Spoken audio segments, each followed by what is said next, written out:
Assalamualaikum warahmatullahi wabarakatuh. Perkenalkan, saya Habib Mustafa dan rekan saya Restapidaya Pertiwi dari kelompok 1 ingin mempresentasikan hasil diskusi kami mengenai kronologi kasus perusahaan pembiayaan X. Kronologi kasus perusahaan pembiayaan X. Kasus perusahaan pembiayaan X disebut sebagai pihak yang bekerja sama dengan lembaga penyedia kredit dan cicilan telah mengalami kemunduran dalam menghimpun dana sebagai akibat perubahan pola pembelian produk oleh konsumen penyedia kredit. Perusahaan pembiayaan X yang sebelumnya menghimpun dana dari bank-bank lain mengalami keadaan gagal bayar karena keadaan bisnis yang sedang merosot.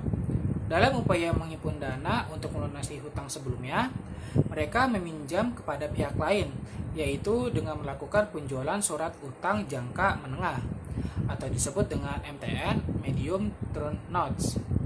Tetapi, dalam menghimpun dana tersebut, mereka melakukan pelanggaran dengan membuat laporan keuangan fiktif, termasuk data customer. Sayangnya, laporan keuangan fiktif ini tidak terdeteksi oleh Kantor Akuntan Publik atau KAP sebagai auditornya. KAP malah memberikan opini wajar tanpa pengecualian pada laporan keuangan perusahaan pembiayaan X. Untungnya, di bulan Mei pada tahun 2018, kasus ini mulai terkuak. Kemudian peringkat efek perusahaan pembiayaan X turun menjadi SD atau selective default atau keadaan gagal bayar di mana perusahaan pembiayaan X tidak dapat lagi melunasi hutangnya. KAP juga terlihat kurang menerapkan prinsip kehati-hatian yang mengakibatkan pihak kreditor dan pengguna laporan lainnya tidak mendapatkan peringatan atau mengetahui keadaan buruk yang akan terjadi. Padahal, dengan adanya kondisi kesulitan keuangan yang dialami oleh perusahaan pembiayaan X, seharusnya KAP juga mengetahui bahwa hal ini menjadi faktor tekanan bagi perusahaan untuk melakukan kecurangan, yaitu dengan memanipulasi laporan keuangan agar tampak lebih baik.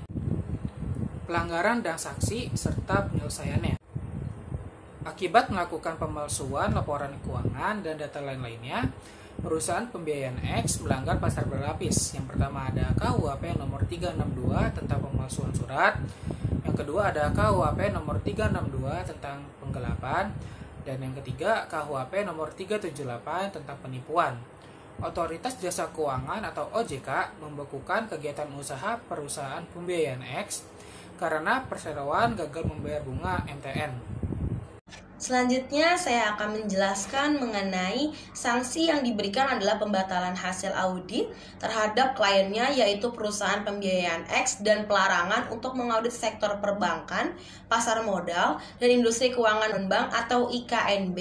Pihak auditor dinilai melakukan pelanggaran karena yang pertama, memberikan opini yang tidak mencerminkan kondisi keuangan yang sebenarnya. Yang kedua, besar kerugian terhadap industri jasa keuangan dan masyarakat yang ditimbulkan atas opini kedua AP tersebut atas laporan keuangan tahunan audit atau biasa disebut dengan LKTA perusahaan pembiayaan X. Dan yang ketiga, menurunnya kepercayaan masyarakat terhadap sektor jasa keuangan akibat dari kualitas penyajian oleh akuntan publik. Slide ini kurang efektifnya tata kelola perusahaan dengan prinsip Good Corporate Governance atau bisa disingkat dengan GCG oleh perusahaan pembiayaan X meliputi yang pertama accountability yaitu akuntabilitas, transparansi yaitu transparansi, responsibility yaitu tanggung jawab, fairness yaitu kewajaran, dan independensi yaitu kemandirian.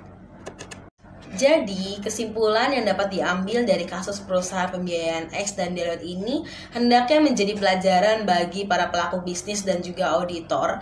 Pelaku bisnis hendaknya tidak melakukan kecurangan atau memanipulasi laporan keuangan, dan hendaknya akuntan perusahaan tetap teguh dalam memegang prinsip-prinsip dan kode etiknya.